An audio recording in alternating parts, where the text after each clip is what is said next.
arranca la segunda película de Selinci, La caída del Imperio Americano. Desgraciadamente no ha podido venir Denis Arcand, director, a presentarla, pero bueno, tenemos la suerte de contar con la productora, que es Denise Robert, y el actor Alexandre Marie, protagonista de la cinta. Bienvenidos. Vas a hacer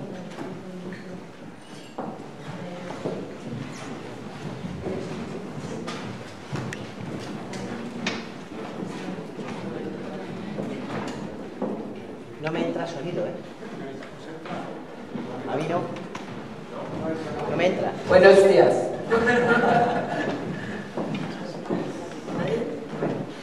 Bueno, me gustaría empezar con la productora. Ella ha producido muchas películas, ella es su marido, y me gustaría saber cómo elige las películas que quiere producir con él y qué supone trabajar con él.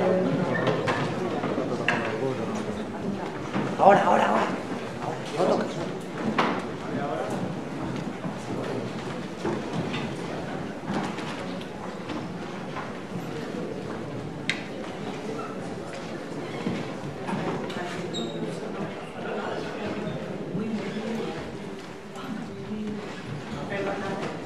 La chaise musicale.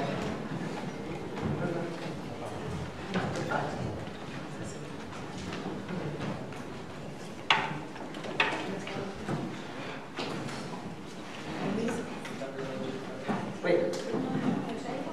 Répétez la question, s'il vous plaît. Alors, au niveau travail, je choisis les films qui sont un coup de cœur pour moi. Dans le contexte de la chute de l'Empire américain, Denis Arcand m'a proposé qu'il voulait écrire un genre que j'avais abandonné depuis bien longtemps. Los misterios de la inspiración hacen que se trata en parte de una película policíaca, un género que había abandonado desde hace mucho tiempo. J'y parle de l'argent comme de la dernière valeur de nos sociétés en désintégration. Hablo del dinero como del último valor de nuestras sociedades en desintegración. Mais j'y parle aussi d'amour et de compassion, les derniers refuges de notre humanité. Pero también hablo de amor y de compasión, los últimos refugios de nuestra humanidad. J'espère que le film vous plaira. Désolée de ne pouvoir y être, dû à un conflit d'horaire. Espero que la película os guste. No puedo estar por un problema de horarios. Merci. Alexandre, ¿qué te atrajo, cómo te llegó la participación en esta película? ¿Qué te atrajo de la historia y cómo es trabajar con un director de la talla de Denis Arcand? Qu'est-ce qui vous a attiré dans la participation à cette histoire? Qu'est-ce qui fait que vous avez choisi ce film? Et comment c'est le fait de travailler avec un monstre de l'ampleur? En fait, mon intérêt est venu rapidement quand on a la chance de passer en audition pour jouer par un réalisateur comme Denis Arcand. On n'hésite pas longtemps. Donc, et j'ai mis tout l'effort possible dans l'audition. Ensuite, avec le processus d'audition, Denis et Denise m'ont choisi. Et puis, ça a été assez simple à cause que Denis travaille vraiment simplement et a vraiment une passion du cinéma qui est contagieuse. Je pense que je devais... I'm gonna slow down a little bit. Va a ralentizar un poquito. Je disais que Denis était contagieux dans sa passion. Il y a une façon de raconter et de partager à travers le cinéma qui, moi, m'inspire. Et puis, tout simplement, dans le travail, jour après jour, ça a été un vrai plaisir. Su interés fue muy rápido. Dice que tuvo la suerte de presentar una audición delante de Denis y Denise y no dudó mucho tiempo y se esforzó mucho en esa presentación, en ese trabajo. Dice que Denis trabaja de manera muy simple y contagia a todo el mundo por su afición, su pasión por el cine. Entonces ha trabajado día tras día y ha sido así. C'est exactement ça que je voulais dire. Fue exactamente lo que quería decir. Bueno, creo que comenzamos el turno de preguntas. Vale. ¿Qué pasas? La pregunta es para Denis. Has comentado que esta película es el declive del imperio 30 años después y yo me pregunto por esa facilidad o dificultad que ve Denis Arcand para leer las generaciones y si ve un abismo intergeneracional en esas películas.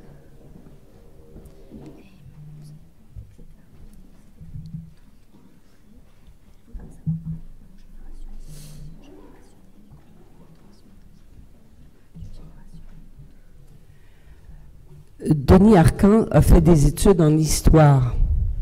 C'est un... Vous voulez traduire au fur et à mesure? Oui. Denis Arcand estudió historia.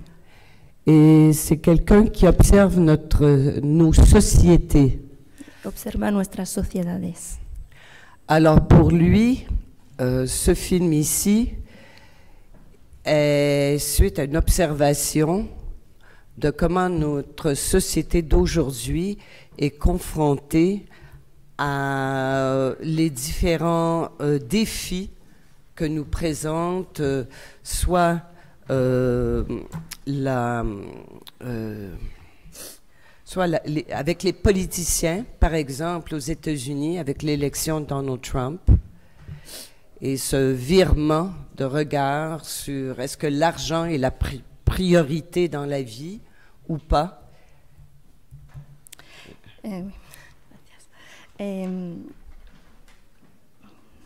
Sí, y dice que esta película se ha hecho después de una observación de la sociedad de hoy, que está enfrentada a unos desafíos, y cita el ejemplo de los políticos americanos, la elección de Donald Trump, y el cambio de mirada que tenemos sobre el dinero. ¿Hace falta el dinero? ¿Es la prioridad? Eso es la pregunta.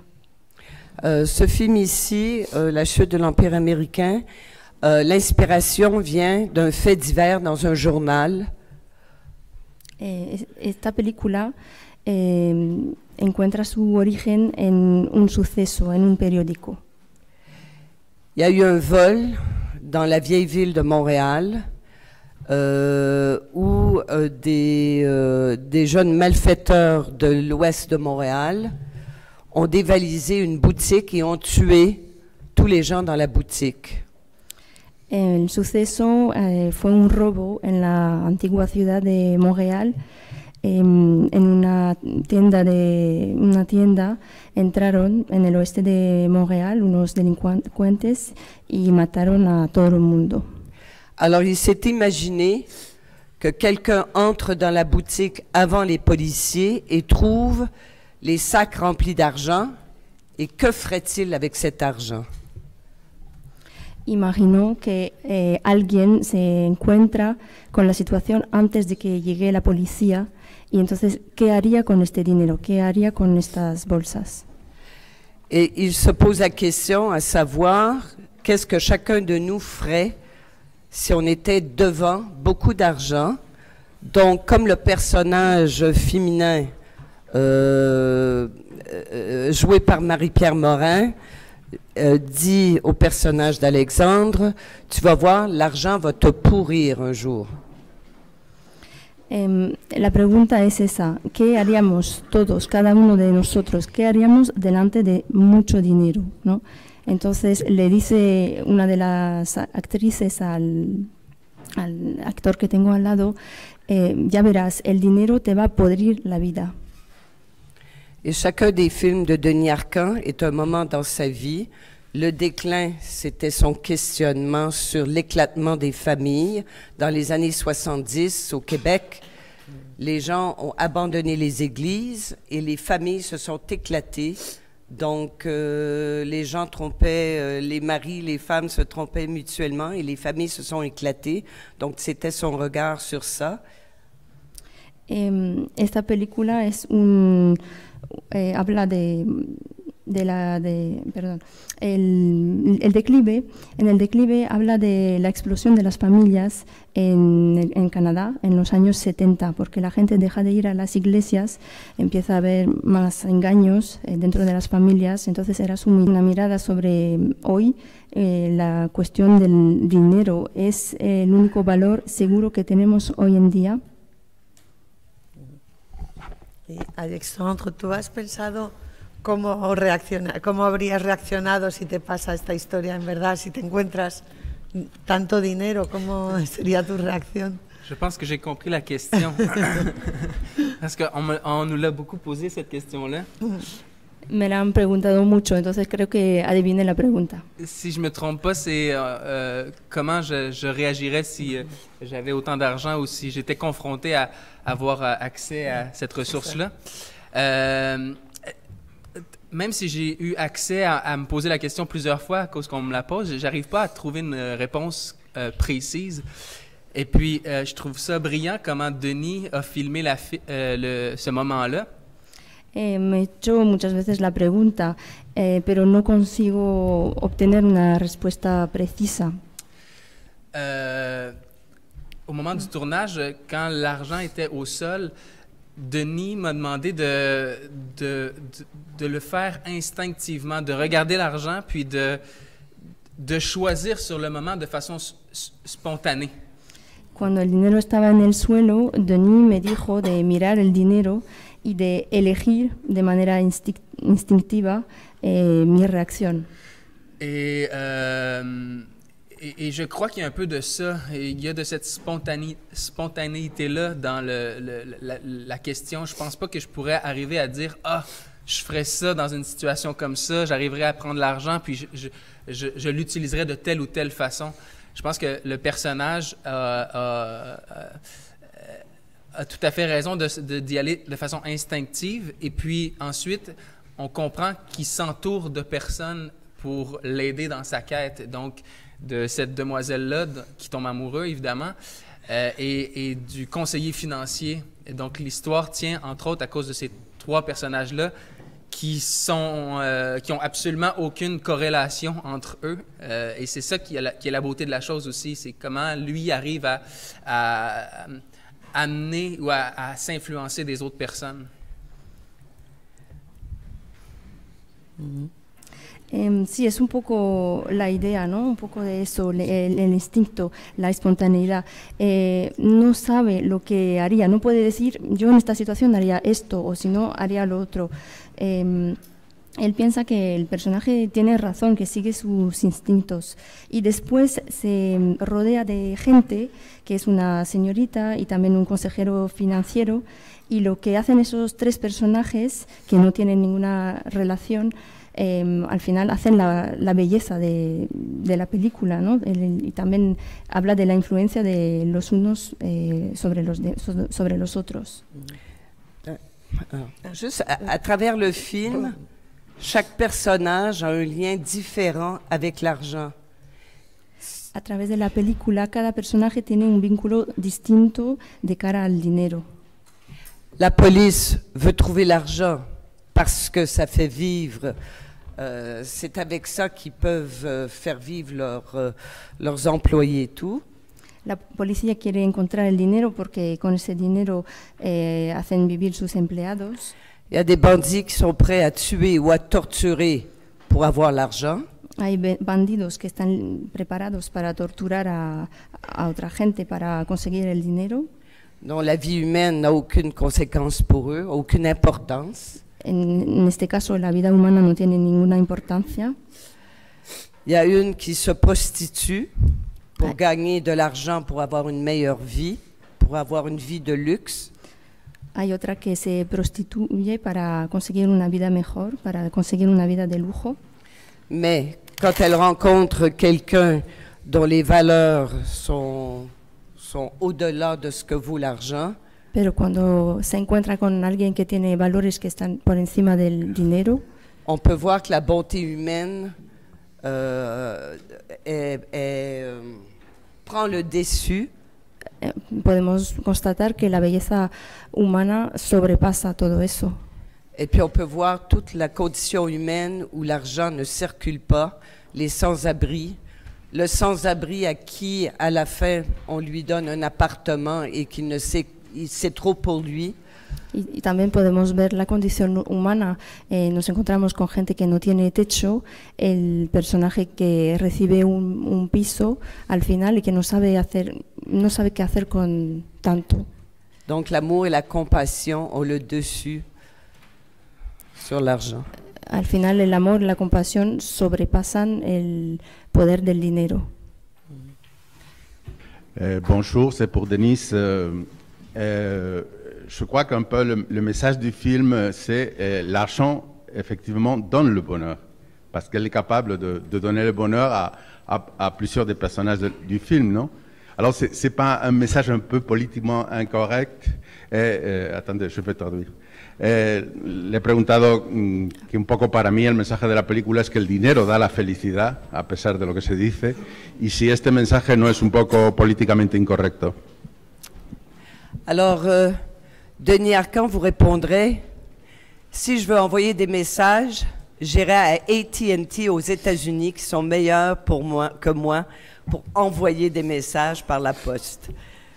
Denis Arcand contestaría si estuviera aquí, si quiero mandar mensajes, iría a AT&T en los Estados Unidos para eso. Denis Arcand ne fait qu'observer la société, ne la juge pas. C'est important pour lui de ne pas la juger. Denis Arcand solo observa la sociedad, no la juzga. Et dans le contexte de ce film, l'argent n'est qu'une excuse. C'est vraiment un regard sur notre société d'aujourd'hui. Si on regarde tout récemment avec l'enlèvement du journaliste du Washington Post qui a été assassiné, et la question que j'ai entendue aux nouvelles, est-ce que les États-Unis jugent que les ententes commerciales valent plus que la vie de ce journaliste et que l'intégrité de l'homme? Et voilà ce que Denis Arcand pose également comme question dans son film. Donc le film n'est que des questions et non des messages. En este contexto, el dinero es una excusa. A él lo que le interesa es una mirada, mirar la sociedad de hoy.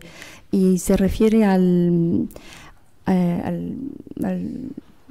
kidnapping, al hecho de la persona asesinada en el Washington Post hace poco. Entonces la pregunta es, ¿a los Estados Unidos les importa más la vida de un hombre o los tratos comerciales? A él lo que le interesa es hacer preguntas, solo preguntas. Et le personnage principal ne garde pas l'argent. Il la donne, il l'utilise pour le bien-être de la société. El personaje principal no se queda con el dinero. Lo da para el bienestar de la sociedad. Au moins partiellement, ¿no? On ne sait pas si au futur c'est pour lui, ¿no? Dice que da el dinero de manera parcial, que no se sabe si se va a quedar con una parte en el futuro. Si on regarde l'ADN du personnage, je crois qu'on peut conclure qu'il n'ira pas s'acheter une voiture ou une maison. Il va continuer à travailler chez les sans-abri et va s'assurer du bien-être de tous ces gens qui sont la priorité dans sa vie. Si miramos el ADN del personaje, podemos constatar que no va a comprarse una casa o algo muy bonito, ¿no? Con este dinero, solo se preocupa por el bienestar de los demás. Et c'est pourquoi je pense que si on peut parler d'un message, moi ce que je peux comprendre, c'est le seul message, c'est l'espoir. Si podemos hablar de algún mensaje, para mí el único que hay es la esperanza. Pero la película en sí misma es fuertemente irónica, ¿no? No solamente porque hay una gran ironía sobre el dinero y sobre el conocimiento, ¿no?, de este profesor, este doctor en filosofía, también hay una ironía en la narración en sí, ¿no?, de una película policíaca que ironiza sobre lo que sería el género en sí. La historia de amor es también una ironía sobre una historia de amor fuerte que podríamos haber visto en otras películas románticas o tal, ¿no?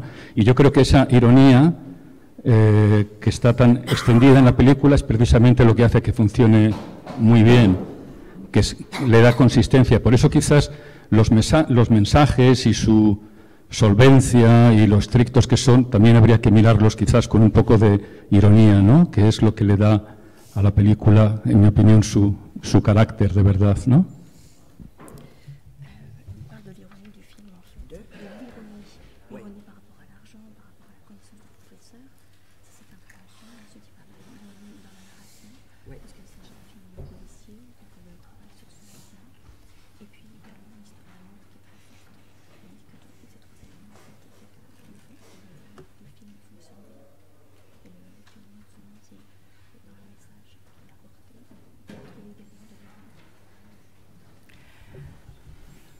Je crois que Denis Arcand dirait qu'il n'a pas d'ironie, mais moi je peux dire qu'il a beaucoup d'ironie. On retrouve ça dans toute sa filmographie. Allez-y.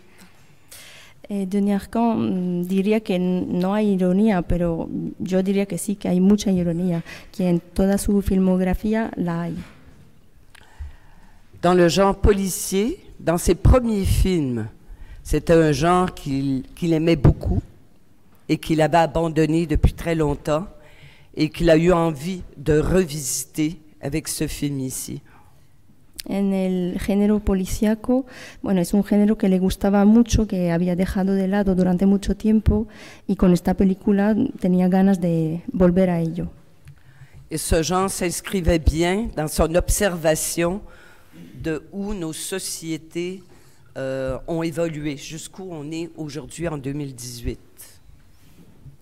Este género se inscribía bien en su observación de la sociedad de hoy, de la sociedad del 2018. Hola, buenos días. Quería preguntarle al señor Landry si encuentra ético ese refrán, ese dicho tan español que dice: quien roba a un ladrón, 100 años de perdón. ¿Hasta qué punto es ético?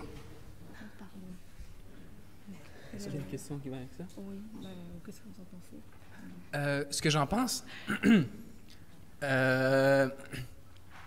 c'est une bonne question. Es una buena pregunta. Peut-être, ouais. Quizás sí. Je ne saurais pas comment répondre autrement que peut-être. No sabría decir otra cosa que quizás. Denis Arcand a dit, il n'y a pas de bandits dans le film, parce qu'ils ont pris l'argent qui appartenait à personne, qui avait déjà été volé. Donc, c'est de l'argent qui appartient à personne. Alors, ils n'ont pas volé de l'argent dans une banque, ils n'ont pas volé de l'argent à quelqu'un, c'est de l'argent qui était de l'argent sale. Denis Arcand dijo que en esta película no había bandidos. Este dinero no pertenece a nadie, no ha sido robado en un banco o a alguien, es dinero sucio.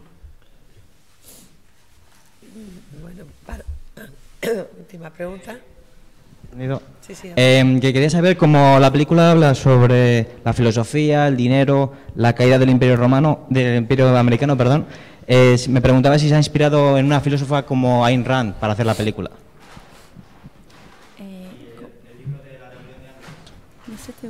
El libro de la rebelión de Atlas de Ayn Rand, si se ha inspirado en la película.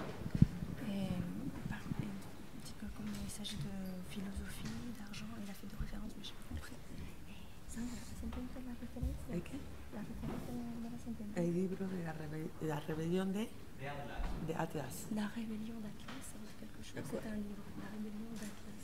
Non, j'ai pas no conocemos. De qui?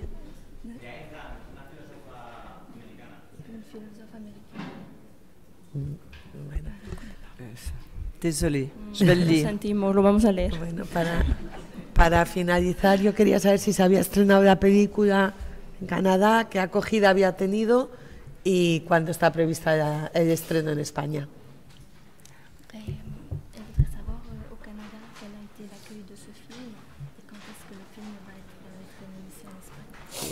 Alors, le film a été vendu dans le monde entier.